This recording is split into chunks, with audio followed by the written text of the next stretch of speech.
My name is Andy Byers, and I teach New Testament at Ridley Hall in Cambridge.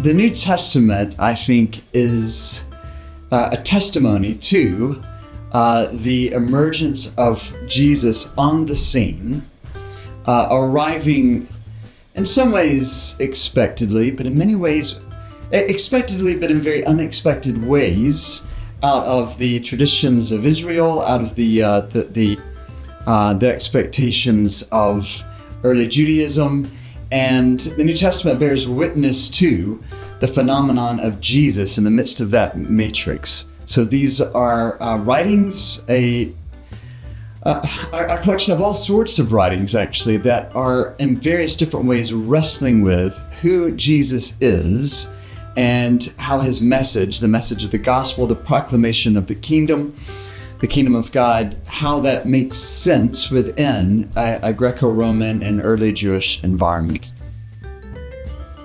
Well, there are a lot of ways the New Testament has been used irresponsibly and even dangerously, actually.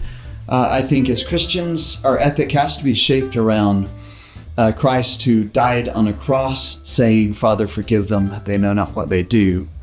But I think the New Testament will be something that Christians will, of course, read on their own personally and devotionally. It will be something that is, I hope, preached regularly in churches, of course.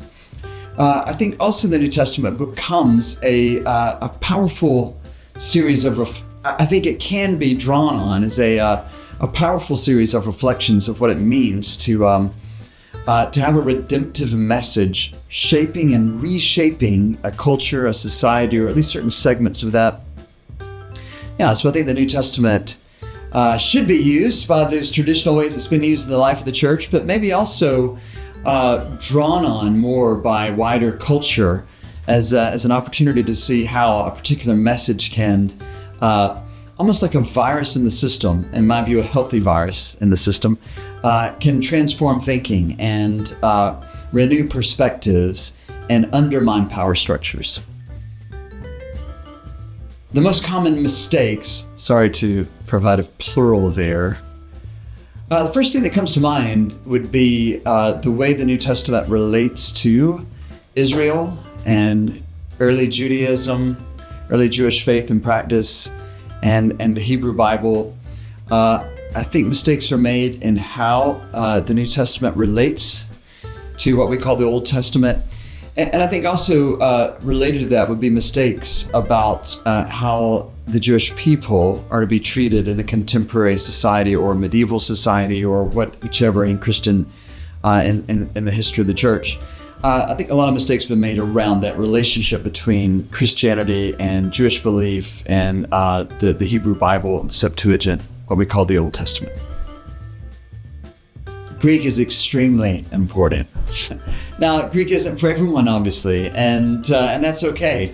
Thankfully, there are so many resources out there. So much excellent work has gone into many of the translations we have readily available to us. There's quite a bit online that can be helpful. There's quite a bit that's unhelpful, but for our ministerial students, I've really encouraged them to work with the original languages. And I teach Greek at Ridley Hall. Greek doesn't come naturally and easily for me, but wrestling with the Greek text in the New Testament has, it's had the ability to defamiliarize my own reading of the New Testament in a good way.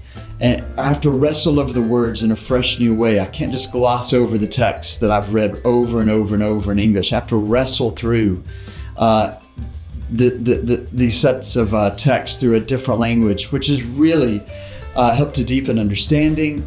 And you get to see a number of, you get to see the testimony to Christ that we find in the New Testament from a different angle that ends up being, I think, extremely important, enriching preaching as well as personal study. There are many ways you can study, and there's so many ways you can learn on your own, in church context, of course, but in my view, having the sort of discipline and accountability of a classroom environment where you have folks with you who are also wrestling and in a rigorous way with the text, led by someone who has wrestled with the text for years before you, I think that is a fantastic way to really engage in depth with the New Testament. And we try to offer that at Ridley Hall. I'd love to have folks for whom that strikes an interest to come join us.